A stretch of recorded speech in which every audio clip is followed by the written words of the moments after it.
À la une de cette première livraison de cette semaine et la deuxième de ce mois de septembre, éducation, les élèves et les enseignants sont de retour à l'école. Les carillons de la rentrée scolaire 2013-2014 ont retenti ce 2 septembre 2013 sur l'ensemble du territoire national. La rentrée scolaire, comme elle a été vécue dans les différentes régions du pays, le compte rendu dans ce journal. Agro-pastoral, un bol d'oxygène des pouvoirs publics à 42 gigs des départements de la Benue et du Mayo-Loti, c'est dans la région du Nord. Une enveloppe de 88 millions de francs CFA représentant la première tranche d'allocation vient de leur être distribuée par le programme d'amélioration de la compétitivité des exploitations familiales et agro-pastorales.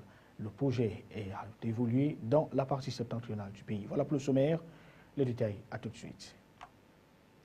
Ouvrons donc cette édition d'information avec la rentrée scolaire. C'est la page spéciale du journal et on fait un premier arrêt dans la région du soleil levant, c'est-à-dire la région de l'Est à Berthois, avec Dame Pluie qui ne s'est pas fait prier pour s'abattre sur toute la ville aux premières heures de cette matinée, empêchant ainsi de nombreux jeunes écoliers à franchir le seuil des salles de classe dans le courant de 7h30.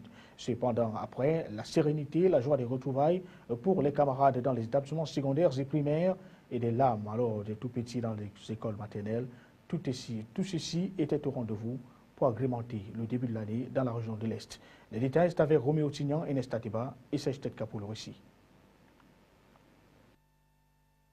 Très tôt ce 2 septembre, devant les établissements scolaires de Berthois, comme ici au lycée bilingue, le proviseur filtre personnellement l'entrée des élèves qui arrivent sous la pluie qui s'est abattue au petit matin. Même après 8 heures, certains élèves cherchent encore leur salle de classe alors que les premières leçons sont déjà dispensées par des enseignants déterminés à accroître les résultats en fin d'année et les élèves en sont conscients. Pour la salle de classe, c'est pas encore trouvé, mais c'est que en journée, je vais retrouver la salle de classe. Le professeur de mathématiques vient de sortir de notre salle de classe, nous a montré comment faire les deltas, un peu les trucs comme ça, on attend le second. Une rentrée scolaire qui a reçu l'onction administrative. En effet, les services d'inspection des délégations régionales de l'éducation de base et des enseignements secondaires sont descendus sur le terrain s'enquérir de l'effectivité de la reprise des cours. Je suis arrivé ce matin à 7h, j'ai vu le principal, j'ai vu tout le staff d'enseignants. J'ai fait le tour partout, j'ai inspecté, je vois que ça démarre timide. Malgré les pleurs et les cris alarmants des tout-petits dans les écoles maternelles, les vacances d'hier ne sont plus qu'un souvenir. L'heure de l'école a définitivement sonné. Dans la région du Sud, à Ibolova, le gouverneur Jules Marcelin Diaga est allé vivre de près ce qui se passe dans les différentes cours de récréation. Il a donc assisté au début des classes dans certains établissements de la capitale régionale du Sud, à Ibolova. Reportage, lui de Gonzanga à Kanchbanda, Donald Anouzoa. La région du Sud a répondu présente au rendez-vous de ce 2 septembre 2013, marquant le début de l'année scolaire. C'est vrai, les effectifs ne sont pas tous au complet, mais la moyenne est appréciable.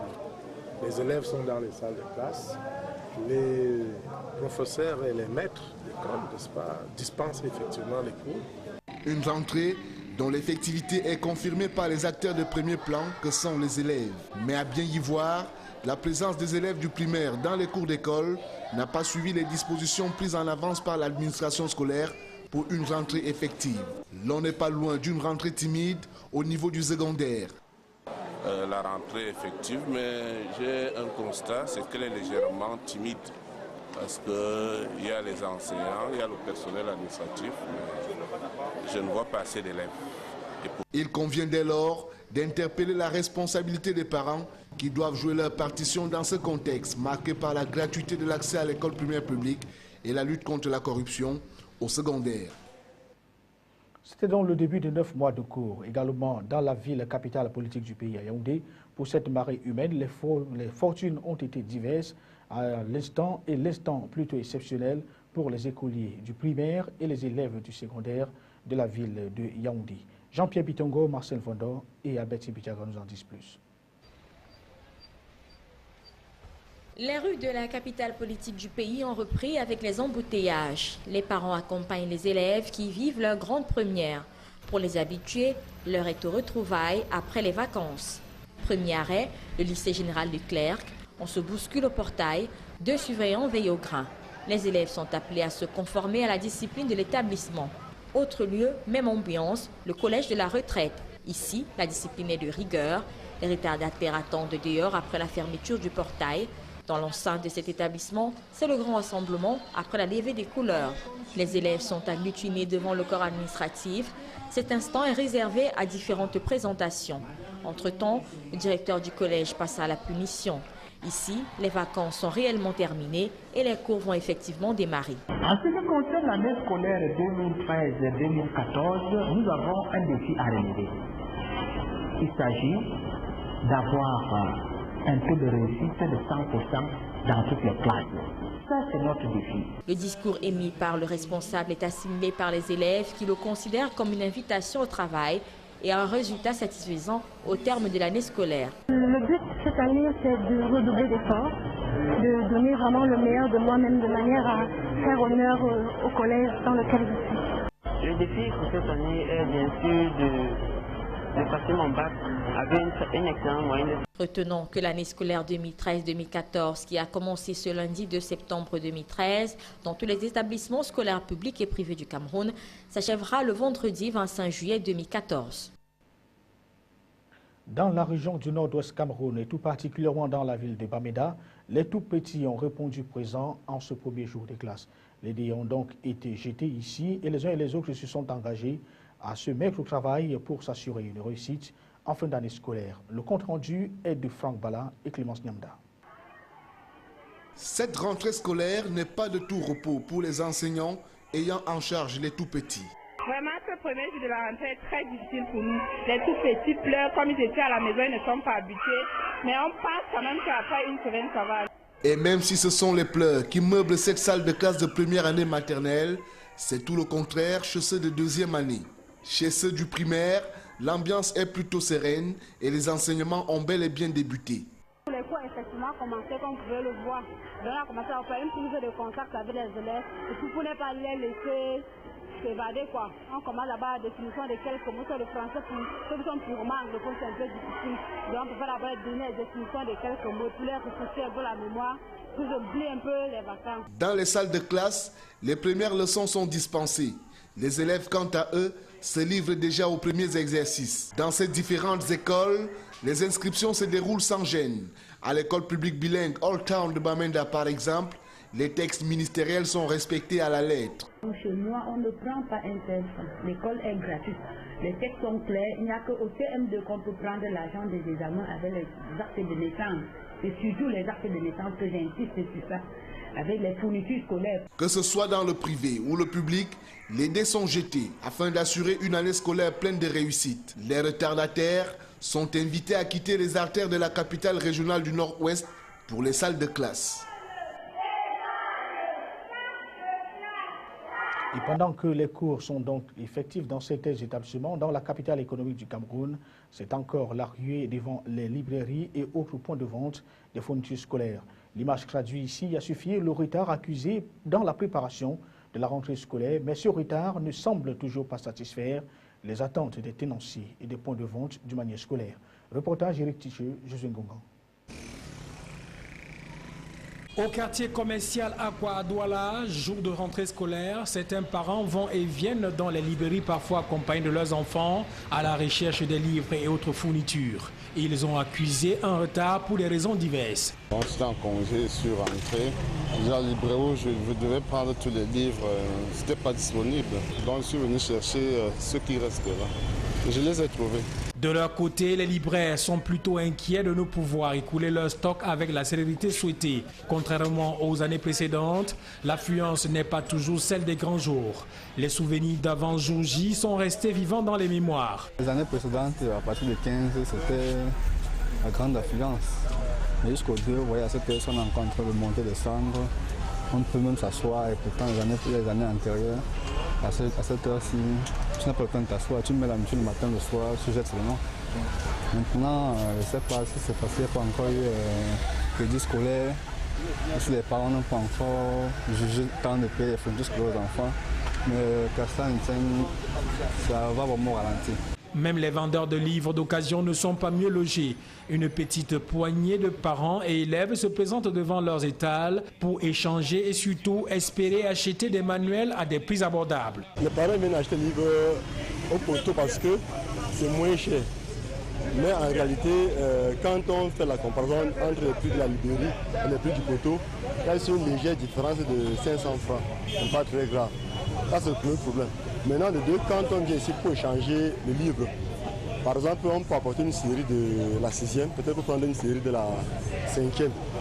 Bon, en ce moment-là, le parent ajoute un peu de l'argent sur le livre de la 5e.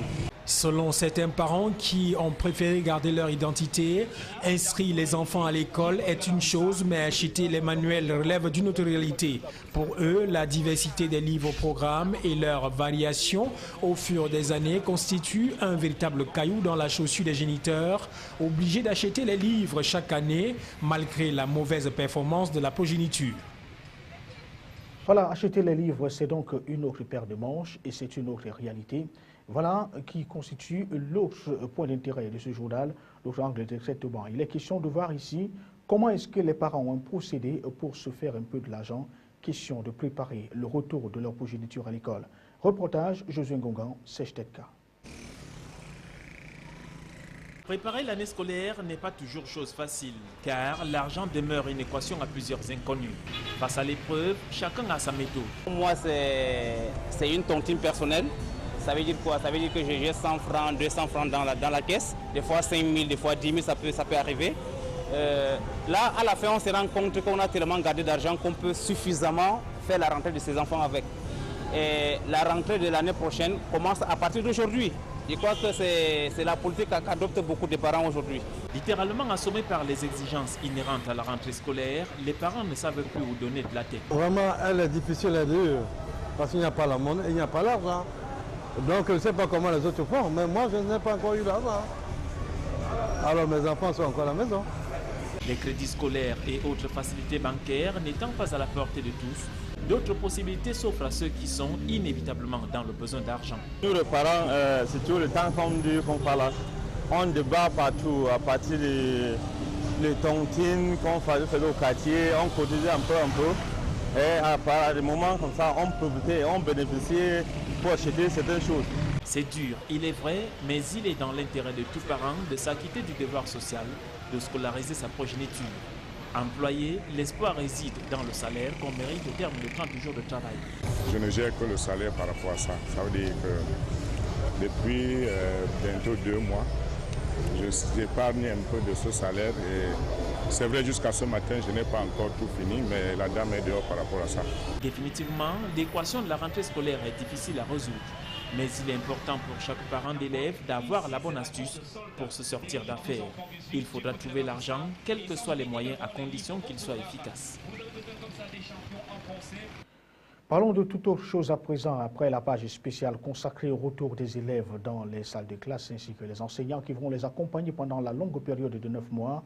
On revient donc à une autre actualité. Celle-ci a trait au domaine agropastoral, avec cette actualité qui est marquée par un sous-bol d'oxygène des pouvoirs publics à 42 gigs des départements de la Benue et du Mayo-Loutier dans la région du Nord. Une enveloppe de 88 millions de francs CFA représentant la première tranche d'allocation vient de leur être distribuée par le programme d'amélioration de la compétitivité des exploitations familiales agropastorales, également en abrégé à CFA. Et c'était au cours d'une cérémonie qui a connu la présence du délégué régional de l'agriculture et du développement rural, Amadou Abdoulaye, et du coordonnateur régional de la CFA, le docteur Bakary Gambo. Les détails, Amadou Bello, Giscard Amanbouni, Albertine Pichaka pour le récit. En prélude à cette importante cérémonie de remise des chèques aux bénéficiaires qui s'est déroulée à la salle de conférence de la Caisse de développement de l'élevage, le coordonnateur régional a longuement entretenu ces derniers sur la notion de transparence et de gestion efficiente des fonds à eux alloués. Dr Bakary Gambo a prévenu les uns les autres contre tout acte de détournement passible de poursuites judiciaires. Cette première tranche de 88 millions de francs CFA sur une enveloppe globale de 185 millions disponibles est destinée à financer des micro-projets et aucun radis ne devrait prendre une autre direction que celle prévue pour la réalisation des activités contenues dans les différentes conventions de financement entérimées par le bailleur de fonds. Les bénéficiaires semble serein. Et nous sommes très contents de la manière dont ACEFA va suivre ces projets parce que nous sommes rassurés qu'on aura des conseils dynamiques pour pouvoir nous dire que non, à tel niveau, voilà, il faut faire ceci. Au cours de la cérémonie proprement dite, le coordonnateur national du programme ACEFA, Bouba Moumeni, est revenu sur la politique d'encadrement des promoteurs d'activités agro-pastorales dans la partie septentrionale du pays pour préciser que son organisme finance les outils de production plutôt que les intrants agricoles. Ceci dans l'optique d'apporter une solution efficace au décollage du secteur. Perçu comme bras armés du Minepia et du Minader, le programme ACEFA a entre autres objectifs de capaciter les paysans dans leur mission de faire du Cameroun un pays autosuffisant. Le but du programme, c'est pour améliorer les revenus des producteurs et améliorer les revenus en augmentant la production agricole camerounaise, en améliorant l'outil de production. Conscients du poids de leurs responsabilités, les responsables des 42 GIC bénéficiaires de cette tranche ont promis d'en faire bon usage. Surtout, que les meilleurs d'entre eux bénéficieront d'aides spéciales aux prochaines phases de financement. On reparle de la célébration de la 11e journée consacrée à la médecine traditionnelle. La recherche et le développement étaient donc au centre des préoccupations de cette édition de l'année 2013. Et à Douala, l'événement était co-présidé par les délégués régionaux en charge de la santé publique et de la recherche scientifique et de l'innovation. Tous étaient accompagnés par les représentants du département du Vouri. Le gouvernement voudrait donc par cette rencontre, ou alors par cette initiative, accompagner les promoteurs de la médecine non conventionnelle à assurer eux aussi leur part de la santé des populations. Les détails avec Éric Tiché et José Ngonga. Outre l'unité, l'abnégation, la bonne conservation des produits, la recherche qui est la base du développement de toute invention était le maître mot des exposés présentés aux tradipraticiens de Douala ce 31 août par les délégués régionaux de la santé publique et de la recherche scientifique et de l'innovation pour le littoral. Nos impressions par rapport à la recherche, elle est noble. C'est une collaboration même qui a existé depuis, parce que même au ministère de la Recherche scientifique et de l'innovation, il y a un département réservé à la médecine traditionnelle. Donc ce n'est qu'une exhortation pour les tradipraticiens de répertorier et de capitaliser leurs connaissances, pour que cela ne soit plus tabou comme avant. Selon l'Organisation mondiale de la santé, 80% des populations sont des adeptes de la médecine traditionnelle et face aux enjeux et défis de la recherche auxquels sont confrontés les tradipraticiens, le gouvernement camerounais les invite à une collaboration gagnant-gagnant dans la mise sur pied d'une plateforme dans l'objectif de construire une médecine traditionnelle camerounaise capable d'éradiquer le phénomène des prestidigitateurs. Les tradipraticiens ont besoin d'un accompagnement et c'est ce que l'État fait. L'État est parfaitement dans son rôle pour les accompagner, pour que leur action soit vraiment efficace et efficiente dans la réponse, n'est-ce pas, ou la réaction envers les maladies qui nous menacent. Au cours de la visite et des stands d'exposition des produits, le délégué de la santé publique ne s'est pas lassé de rappeler aux exposants l'importance de la recherche dans leur métier afin d'innover et de développer la médecine traditionnelle, car le monde avance et la médecine traditionnelle améliorée est le clou pour la santé des populations. À l'étranger, dans cette édition d'information, on parle politique avec Jean-Marc Hérol qui tente de convaincre les parlementaires du bien fondé des frappes françaises en Syrie. Et puis, dans le domaine de la police, Valls qui vient de lancer la réforme de la police des polices et qui peut donc maintenant permettre à tout un citoyen de saisir la police en ligne en tout temps et en tout lieu. L'essentiel de l'actualité internationale, c'est avec la consoeur de la rédaction de C24. Jean-Marc Hérol en première ligne pour tenter de convaincre les parlementaires du bien fondé d'une intervention en Syrie. Le Premier ministre doit présenter à des représentants des deux chambres des documents déclassifiés prouvant l'implication du régime de Bachar al-Assad dans l'attaque chimique. Une rencontre qui intervient alors que la France est prise à contre-pied par la décision de Barack Obama de consulter le Congrès avant toute frappe. En France, Alain Juppé, Nathalie Kosciusko-Morizet ou encore Jean-Luc Mélenchon demandant eux aussi un vote du Parlement. Saisir la police des polices en ligne, c'est désormais possible pour tout particulier qui s'estime victime d'une bavure particulière. Manuel Valls veut faire de cette réforme un symbole, une police ouverte et proche de la population. Le ministre de l'Intérieur a tenté de rassurer les policiers qui craignent d'être stigmatisés en soulignant que les signalements ne seraient pas anonymes. Ouverture à Ankara d'un procès à la forte portée symbolique. 103 personnes sont jugées pour le coup de force militaire de 1997 qui a renversé le premier gouvernement islamiste de Turquie. Depuis 2008, des dizaines d'officiers ont écopé de lourdes peines pour leur participation à des complots présumés contre le pouvoir. Pour l'opposition laïque au Premier ministre Erdogan, il s'agit d'une chasse aux sorcières pour affaiblir l'armée et islamiser le pays. Taliban attaque une base américaine en Afghanistan, tout près de la frontière avec le Pakistan.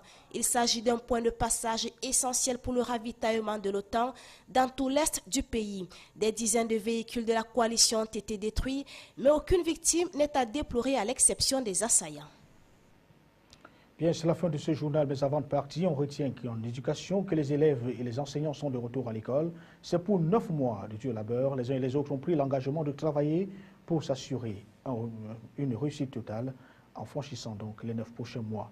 Et puis dans le domaine de l'agro-pastoral, c'est un bol d'oxygène et des pouvoirs publics à 42 gigs des départements de la Benue et du Mayo-Loti. L'initiative ici en l'enveloppe vise ici à booster leur productivité et leur compétitivité dans le cadre des exploitations familiales et agro-pastorales. Mesdames, Messieurs, merci de rester sur CAMS 24. Nous souhaitons de passer une bonne semaine en compagnie de nos programmes qui se poursuivent. Bonsoir.